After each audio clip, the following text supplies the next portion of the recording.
Sometimes, even the best photographers take pictures that need a little touch-up to look their best. And just like Henry Higgins in My Fair Lady, Photoshop lets us improve upon the original.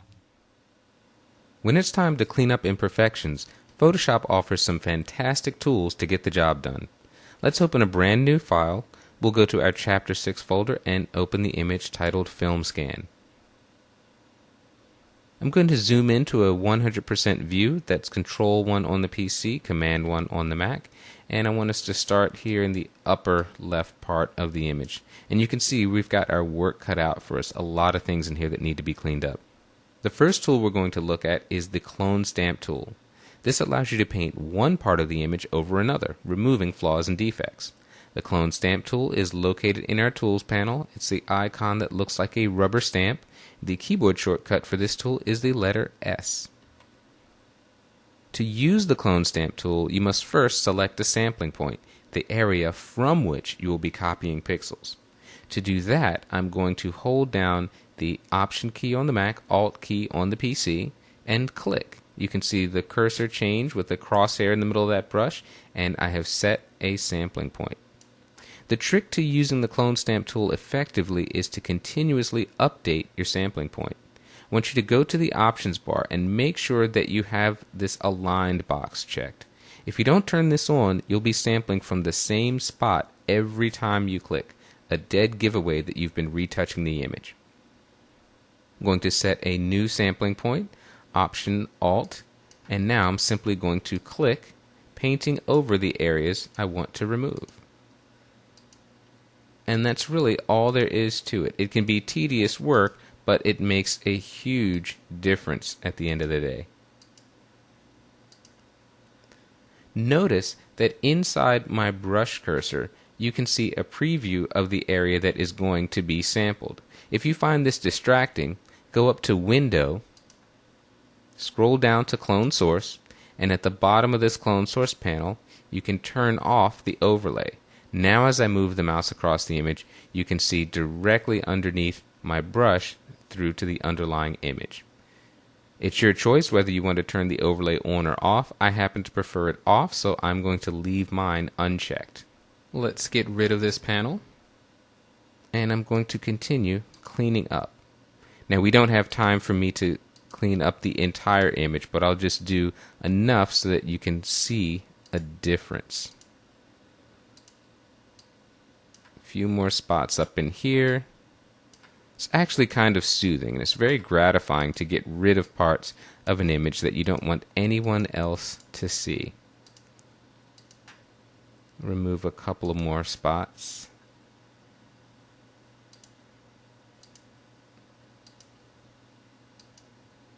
Alright, we've done some work. Let's take a look at the before and after. We'll scroll up in our history panel. Here's the image that we started with, and with about 10 or 12 clicks of the Clone Stamp tool, this is where we end up. Not bad. When smooth and subtly changing textures like skin are involved, it's time to reach for another tool, the Healing Brush tool. So let's close this file. You don't need to save it. We'll go back to our Chapter 6 folder, and this time we'll open up the file titled Skin. The Healing Brush tool works on the same principle as the Clone Stamp tool, but it matches the texture of the sampling point to the destination point. Even better, we've got a spot healing brush that offers one-click retouching. I'm going to zoom in a bit on this image. That's Command plus on the Mac, Control plus on the PC. Let's get rid of this history panel. And the spot healing brush is in the Tools panel located directly above the Clone Stamp tool. It's got a Band-Aid icon with some marching ants around it. The keyboard shortcut for this tool is the letter J. Now with the spot healing brush, we don't have to set a source point manually. Photoshop automatically takes a look at the image and tries to select an appropriate sampling point. Now when you're retouching on skin, you can help out Photoshop a great deal by going up to the options bar and making sure that you're set to proximity match. This instructs Photoshop to look for a sampling point that's relatively close to the defect you're trying to remove. I'm going to zoom in just once more. Move over here, and there's a couple of stray hairs that we can remove. I'm going to increase my brush size. The keyboard shortcut is the right bracket key on the keyboard, and simply going to click. And it removes that. It'll remove that over there. Let's go get rid of this. Another spot down here, and just beneath the eye. It really couldn't get any simpler. You just click, and Photoshop automatically removes the defect, blending the sampled pixels to the destination. The spot healing brush tool is great for small discrete areas that you need to remove, but if we have a situation like this with milk around this young man's lips, we need to reach for the healing brush tool that's located just beneath the spot healing brush tool in the tools panel. Again, the keyboard shortcut of J.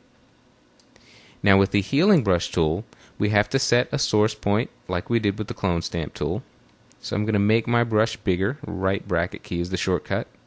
I'm going to press the Option Alt key to select my source point. And as I start painting, initially it looks like this is just going to be a horrible retouch. But once I let go of the mouse, Photoshop goes to work and automatically matches the texture and lighting of these sampled pixels to our destination point. So we are simply going to set another source point, paint again here, come down along there. This is looking really good. Right now I shudder to think back to life before the healing brush. This kind of retouch used to take considerably longer. I'm going to make a smaller brush size now and go into this lip area. See if we can remove a bit of this.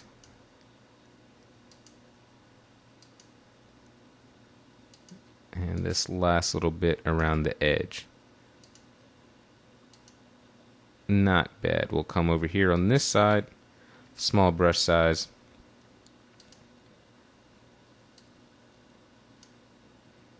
I'll get this last little bit.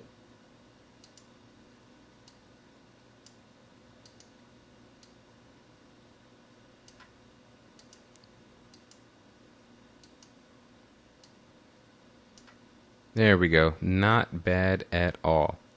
I'll go a little bit bigger on the brush size and just finish up this area around his lip. Once more. And that's a pretty good job for just a few seconds worth of work. The healing and spot healing brushes both work great for retouching on skin where you're going over relatively small areas. When we need to remove larger areas from an image, we're going to go to yet another retouching option. And this features something that's brand new to CS5, the content-aware healing option. Let's open up a brand new image. We'll close this one and we don't have to save it. And we'll go to our Chapter 6 folder and open up the file titled CA5. Now in this image, what we would like to do is remove these three lovely ducks from the foreground. We're going to use our lasso tool in conjunction with CS5's new content-aware fill. So let's choose the lasso tool. The keyboard shortcut is L, and we're going to choose the freeform lasso. And what I'm going to do is simply draw around each of these ducks. I'm taking care to include the reflection on the water. Now when I want to make an additional selection, to invoke the add mode, I am simply going to press the shift key. You'll see a plus icon around my lasso that allows me to add to this selection. And the third duck is selected right here. Now I'm going to go up to the edit menu, down to fill, and under fill I want to select content aware in this pull down menu and simply hit OK. Look at that. Photoshop has removed the ducks and filled them intelligently with other areas of the image, blending them seamlessly. Couldn't get any easier than that. There's another situation that you may come up with if you're using Flash to take your pictures, and that is the dreaded red eye. Let's close this file. We don't need to save it, and we'll go back to our Chapter 6 folder and select the file titled Red Eye. Red eye is not very attractive at all. It occurs when your subject is looking directly at your flash. Now the good news is that we can quickly get rid of this in Photoshop. I'll warn you now, this is going to be very complicated. Underneath the options where we have our healing brush, we have at the very bottom the red eye tool. Again, very complex. You may want to take notes for this. I'm going to center my cursor over the red part of the eye and click. I'll do the same for this eye. There we go. Could it be any easier? I don't think so.